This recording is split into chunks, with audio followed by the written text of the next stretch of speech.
Oi, queridos. Semana passada nós conversamos um pouquinho sobre santidade e pecado, certo? Falamos um pouquinho do significado do que é cada um, como alcançar a santidade, como se livrar do pecado. Essa semana nós vamos conversar um pouquinho sobre exemplos de santos. Então, antes da gente começar, vamos fazer uma oração do Espírito Santo para que a gente possa abrir nosso coração para entender esse tema tão importante. Vinde, Espírito Santo, enchei os corações dos vossos fiéis e acendei neles o fogo do vosso amor. Enviai o vosso Espírito e tudo será criado, e renovareis a face da terra. Oremos.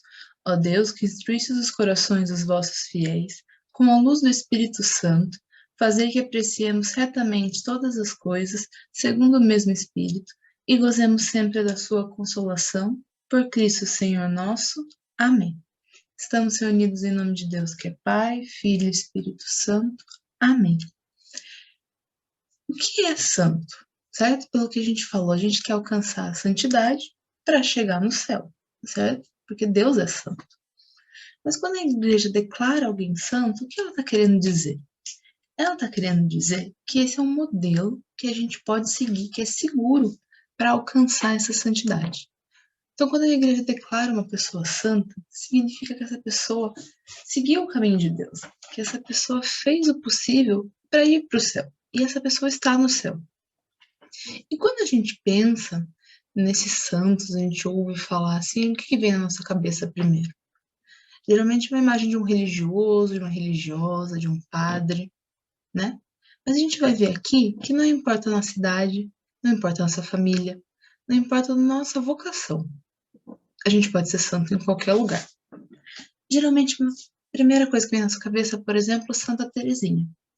Santa Teresinha era uma menina de 15 anos que sonhava entrar no convento. Ela queria ser freira. Então, ela conseguiu uma autorização com o Papa para poder entrar no convento com 15 anos. No Carmelo. Carmelo era o convento que ela queria entrar. E com 15 anos ela conseguiu. Ela precisou dessa autorização, mas conseguiu. E lá ela viveu essa vida de amor e de oração de uma freira. E claro que ela passou pelas suas lutas dentro lá como uma irmã religiosa, ela tinha suas dificuldades, mas ela entregou a sua vida porque ela sabia que a vocação dela era ser o amor. Ela dizia que no coração da igreja ela ia ser o amor. E o coração foi feito para amar, e ela sabia disso. Então ela tentou viver a vida dela o máximo possível para Deus, naquela realidade dela, que era uma irmã freira no convento. Ela morreu muito nova, ela morreu com 24 anos, por causa de uma tuberculose. Mas durante esse tempo que ela passou ali, ela conseguiu transmitir essa santidade para o mundo, mesmo nunca saindo daquele lugar, ficando naquele convento, desde que ela entrou até o dia que ela morreu, ela conseguiu transformar essa santidade e transparecer para o mundo. Então, dentro daquele lugar, na realidade dela, ela conseguiu passar essa santidade para o mundo. Outro exemplo que a gente vê bastante, por exemplo, é São Francisco. Vocês conhecem a história de São Francisco? São Francisco, ele era muito rico. Ele veio de uma família muito rica. Toda a família dele tinha muito dinheiro. Mas ele sentia que a vocação dele era se despojar de tudo, era entregar tudo e viver para Deus, viver como um religioso. Então, ele resolve abandonar tudo que ele tinha, doar para os pobres e viver a vida dele para Deus. E a família dele não apoiou nisso. O pai dele não aceitou isso. Como que você vai largar tudo isso? Olha tudo que eu te dei, olha tudo que você tem, e você vai largar tudo isso para viver para Deus? O pai dele não aceitou. Então ele tirou tudo que ele tinha, as roupas que ele vestia, tudo que o pai dele tinha dado para ele, entregou para o pai dele e foi viver a vida dele, sem depender de nada. Foi viver a vida dele pobre, como um religioso. Ele resolveu, ele entendeu, aliás, que a vocação dele era aquela. Não importava o luxo que ele tinha, não importava a educação que ele tinha, não era aquilo que preenchia ele. O que preenchia ele era Deus. E ele sentiu a necessidade de se despojar de tudo para viver para Deus. Então, esses são exemplos de santidade na vida religiosa. Mas isso quer dizer que a gente só consegue ser santo na vida religiosa? Claro que não. Quando a gente estudou sobre os sacramentos, a gente viu que as pessoas que não iam para o lado religioso não tinham essa vocação de ser freira, de ser padre. Geralmente, casam, certo? Acabam na vocação da família, na vocação do matrimônio. E a gente pensa assim, nossa, será que dá para ser santo no matrimônio? Será que eu consigo ser santo formando uma família? E consegue, independente da sua situação. A gente vai ver dois exemplos aqui, aliás, três exemplos aqui, de diferentes situações familiares em que foi possível se tornar um santo declarado. O primeiro exemplo é Santa Zélia e São Luís Martã. Vocês já ouviram falar esses nomes? Eles são os pais de Santa Teresinha, que a gente viu agora. Essa santa que entrou no Carmelo, tão nova, dedicou a vida dela para Deus. Os pais dela são declarados santos, os dois, Santa Zélia e São Luís. E por que eles foram declarados santos? Eles fizeram alguma coisa grandiosa? Eles fizeram algum ato heróico? Não, eles viveram uma família cristã de verdade. Eles cuidaram da família verdadeiramente, como uma família católica. Então, vivendo essa vocação do amor, eles conseguiram transformar e passar essa santidade para o mundo. Santa Zélia desenvolveu um tumor e morreu nova. Ela morreu com 45 anos. Quando a filhinha dela mais nova, que era Santa Teresinha, tinha apenas 4 anos. Então, quando ela morreu, São Luís, né, pai de Santa Teresinha, precisou cuidar da família sozinho.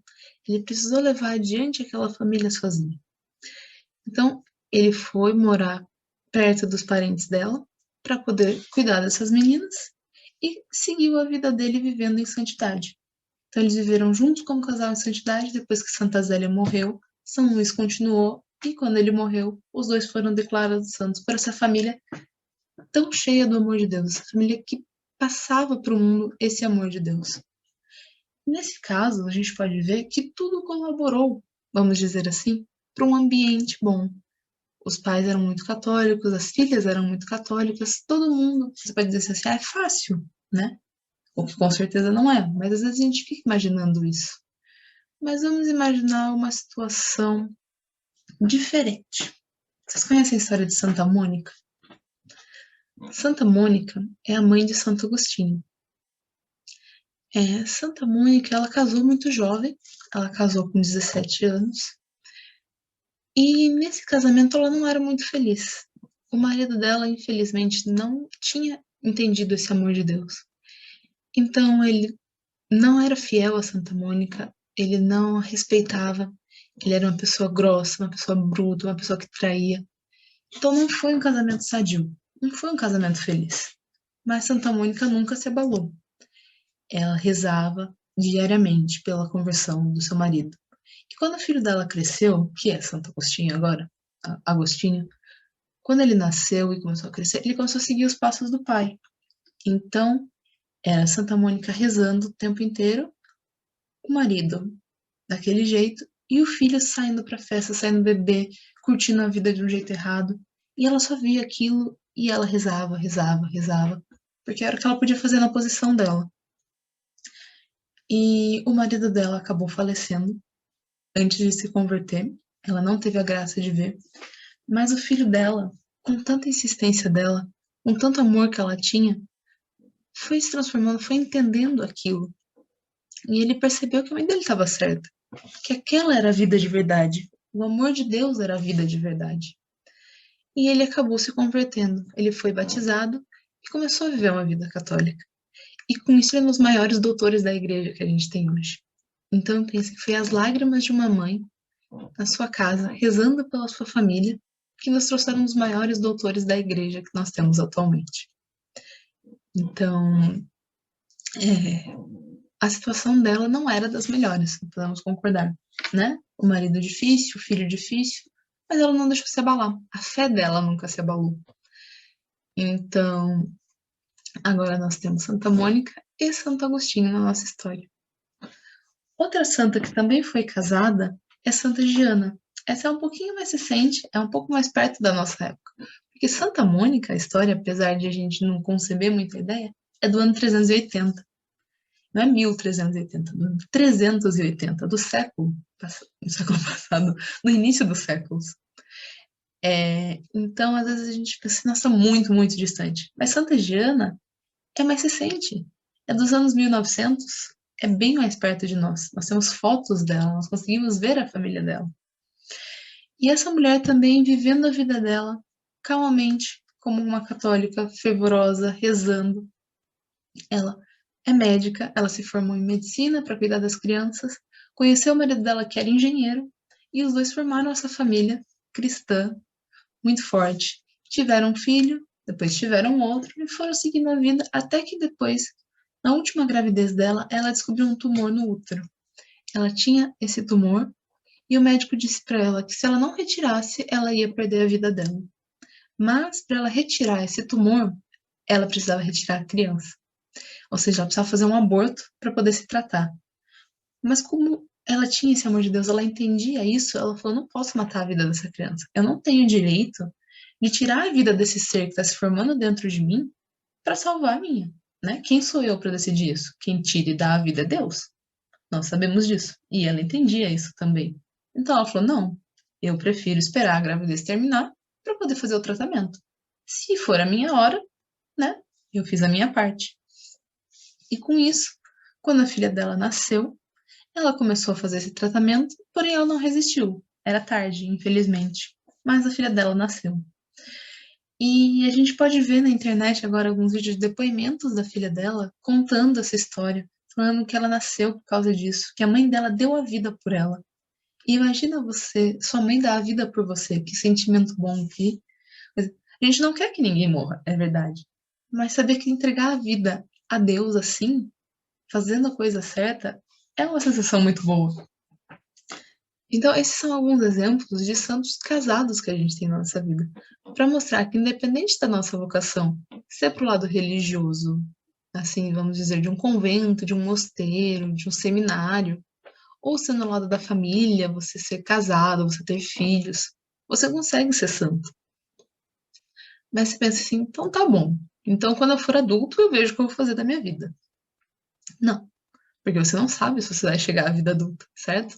Você não sabe se você vai ter esse tempo até lá, porque pode acontecer alguma coisa antes. Então, eu trouxe alguns exemplos também de santos crianças e santos jovens, porque sim, existem na nossa igreja. Pessoas que lutaram pela nossa fé com pouca idade. Falar um pouquinho com vocês da Beata Imelda. Você já ouviu falar? Nome diferente. Aliás, vocês sabem o que é beata?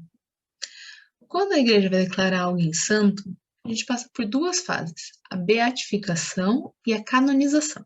O que são essas palavras difíceis?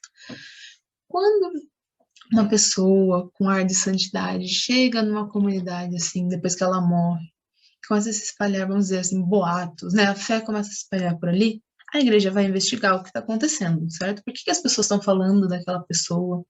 E começa-se um estudo. Então, primeiro se declara aquela pessoa beata, geralmente depois que acontece um milagre em nome dela.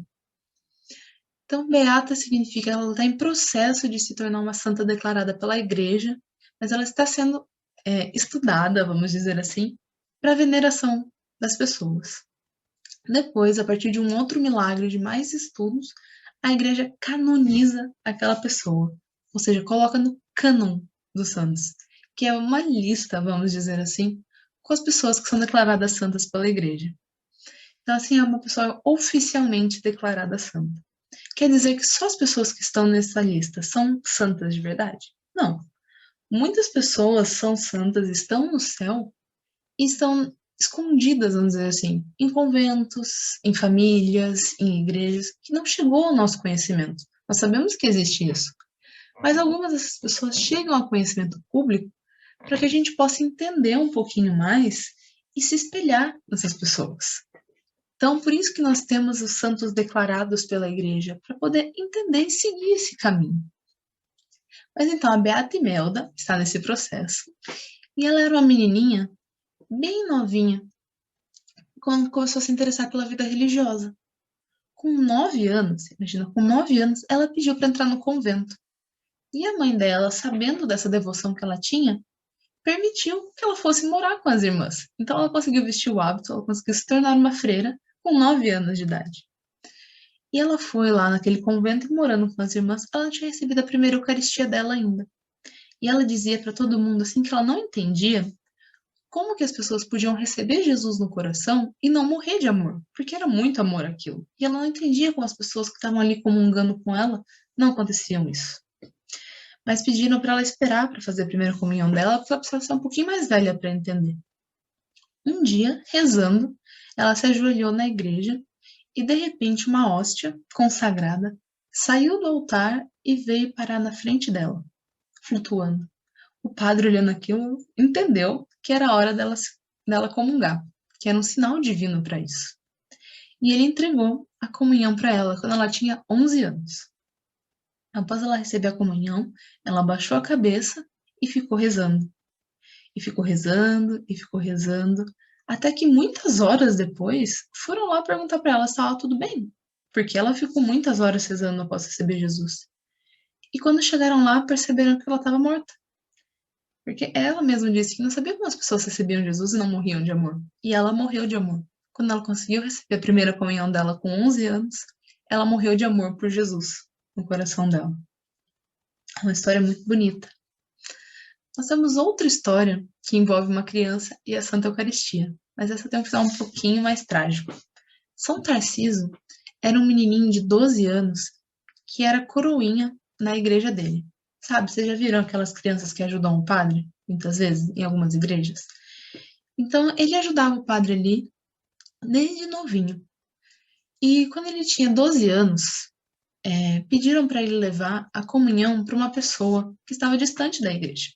Então, ele foi caminhando até aquele lugar, segurando aqui até, que é um negocinho assim, com a hóstia dentro, protegendo ela. E ele foi caminhando, caminhando, caminhando até lá. Porque naquela época, as pessoas cristãs eram muito perseguidas. Então ele foi rezando, rezando, rezando, caminhando. Mas ele foi descoberto no meio do caminho. Acharam ele. E quando perceberam que ele estava levando, que estava com Jesus ali, com ele, apedrejaram ele até a morte. Um menininho de 12 anos. Apedrejaram ele até a morte por causa daquilo. Então ele foi um mártir de amor a Deus. Mártires são as pessoas que morrem em nome da sua fé, que não negam a sua fé. Então ele, recebendo Jesus aqui, ele foi e se entregou a Deus. Porque ele sabia que morrer por amor a Deus é uma morte muito digna e que valeria a pena. Então ele foi, arriscou a vida dele para ir levar. Infelizmente foi pego no meio do caminho e foi um mártir por amor a Deus. Outra história também que nós temos de um santo mais jovem é São Domingos Sávio. São Domingos Sávio era um menininho que desde criança era muito devoto nas suas orações. Ele gostava muito de rezar.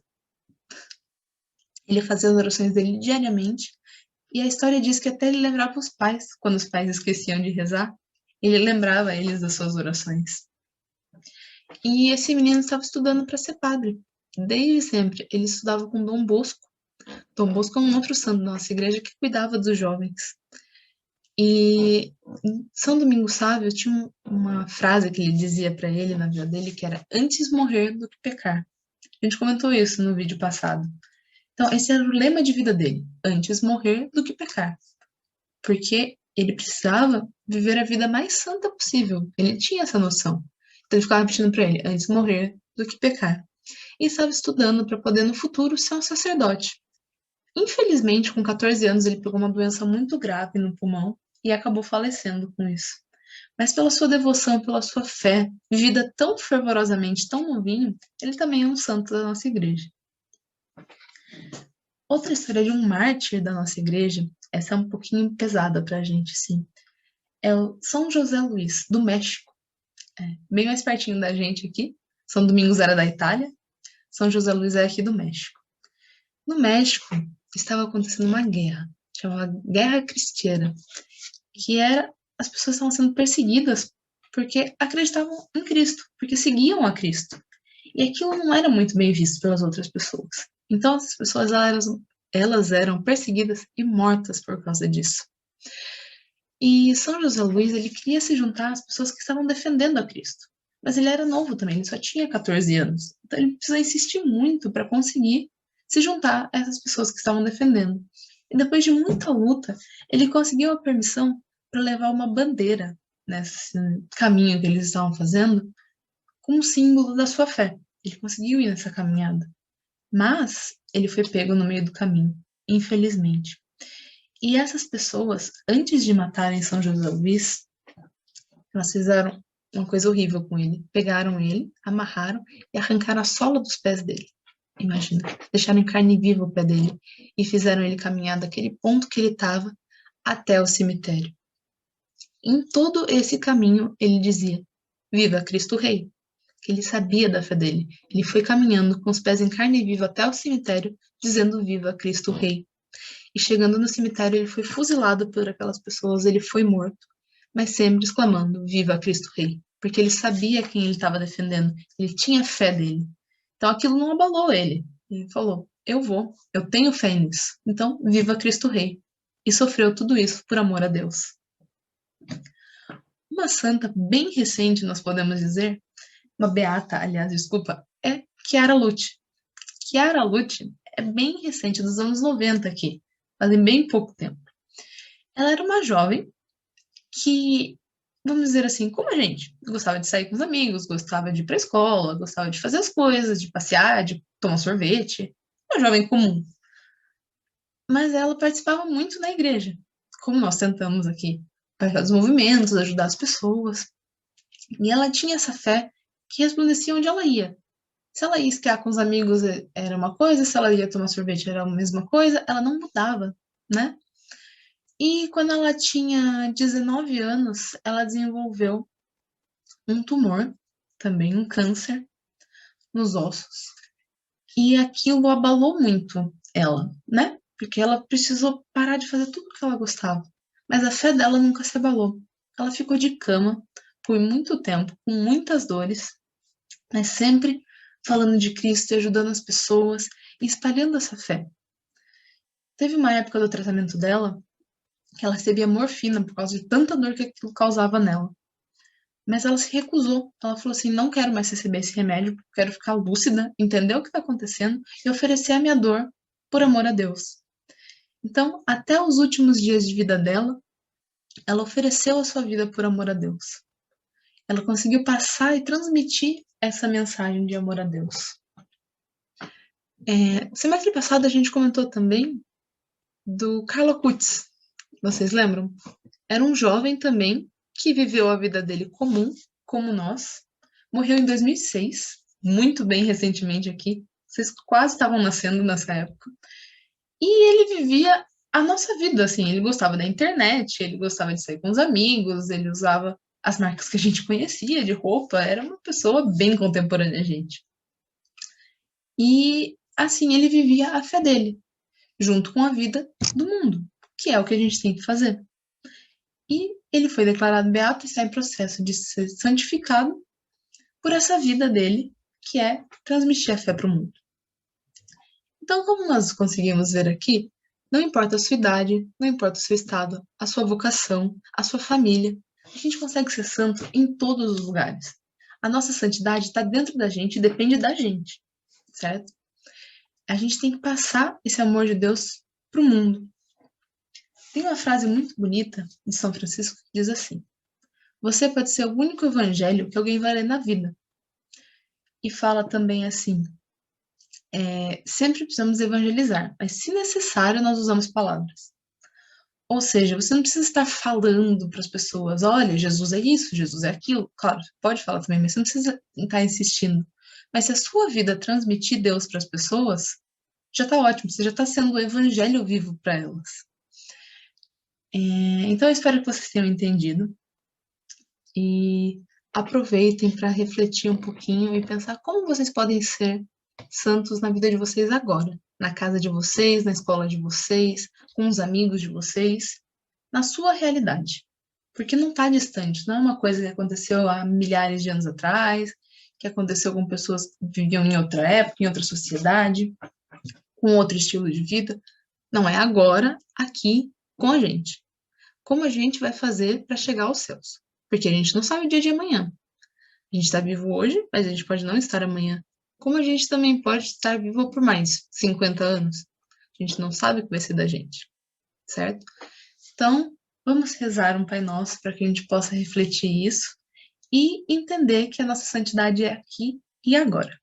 Pai nosso que estais no céu, santificado seja o vosso nome, venha a nós o vosso reino, seja feita a vossa vontade, assim na terra como no céu. O pão nosso de cada dia nos dai hoje, e perdoai-nos as nossas ofensas, assim como nós perdoamos a quem nos tem ofendido, e não nos deixeis cair em tentação, mas livrai-nos do mal. Amém. Vamos rezar também uma Ave Maria, pedir a ajuda de Nossa Senhora para que ela nos guie nesse caminho de santidade. Ave Maria, cheia de graça, o Senhor é convosco. Bendita sois vós entre as mulheres, bendito é o fruto do vosso ventre, Jesus. Santa Maria, Mãe de Deus, rogai por nós, pecadores, agora e na hora de nossa morte. Amém. Estamos reunidos em nome de Deus, que é Pai, Filho e Espírito Santo. Amém. Até semana que vem.